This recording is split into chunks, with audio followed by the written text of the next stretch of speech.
y'all, welcome back to Miss P's Kitchen. Today I'm going to talk to you about corn flour. The last time I was in the store, I was kind of surprised to see that there were very few bags of corn flour left on the shelf. Rather than taking one of those, I decided to leave them there for someone who needed it worse than I do. And so I came home and I made my own, and I am here to show you how to do that. As many of you know, we have animals, and this is just your regular old cob of corn, but we're not using this today. We're using actual animal corn, and I will sift through that just as you do if you buy a bag of red beans in the store. Then you have to come home and cook those. It's always a good idea to sift through those and get any dirt and dried and gross beans out.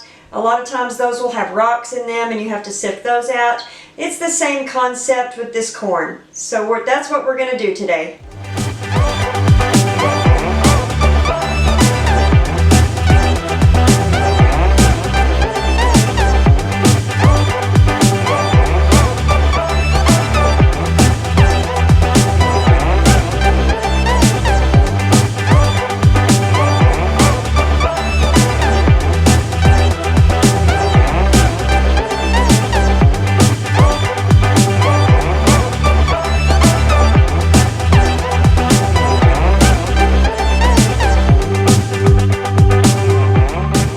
Just sifting through and getting out any bad pieces just the same way you do as if you buy a bag of beans in the store to cook.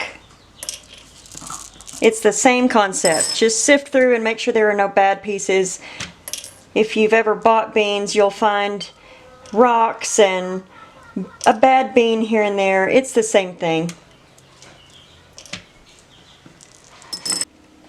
Here you will see what I sifted out. I just got the pieces that are kind of gross looking and the pieces that are cracked, because we do want to use whole corn, not cracked corn.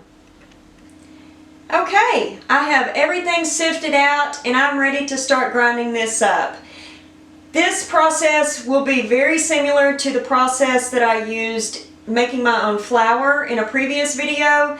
The main difference is I am using an old cheap blender to get started with. It's been sitting in my cabinet taking up space doing nothing, so I pulled it out and thought, well, I'll get it started with that and then finish it up in my NutriBullet.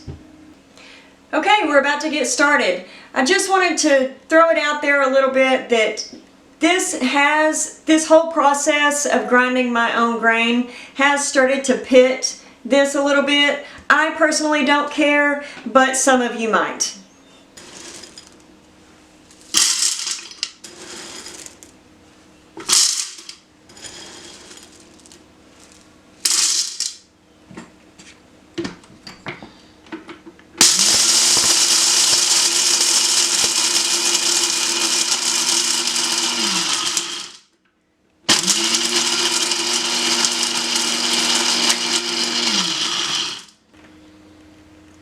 I have started the process in my old cheap blender, and you can see it really did a very good job. But I am going to go ahead and continue processing it in this because it makes it finer, and I do want it to be a lot more fine than it is now.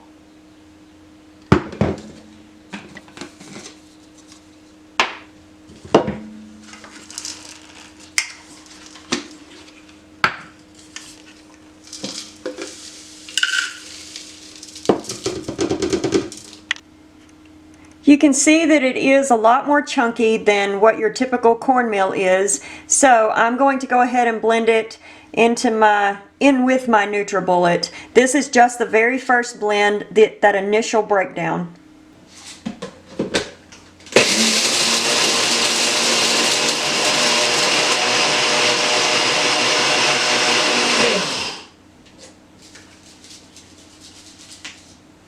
One of the reasons that you see me taking it off and shaking it like this is because in these blades it will collect, so you want to shake that out and kind of tap it out so that it doesn't clump up right there. This is pretty close to what I want, but I'm going to give it a quick little blend.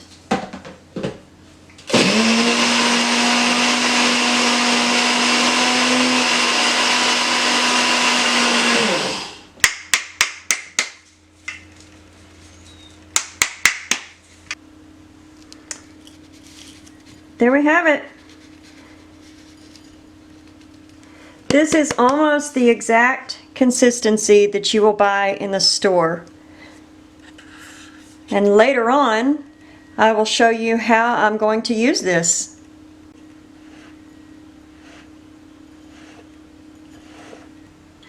There you have it, guys. In just a few quick minutes, I made my own cornmeal out of corn that I already had on hand because I feed it to my animals. I do not suggest that you go buy up all the corn, but you can get, we buy this in a 50-pound bag. I think it's $7 to $8 per bag, and before anybody has a fit over whether or not this is GMO free, if you've ever eaten a McDonald's burger, I assure you, you have ingested worse. So, anyway, quick and easy, help your neighbor, like, subscribe, share, you know the drill. Thanks for watching, guys.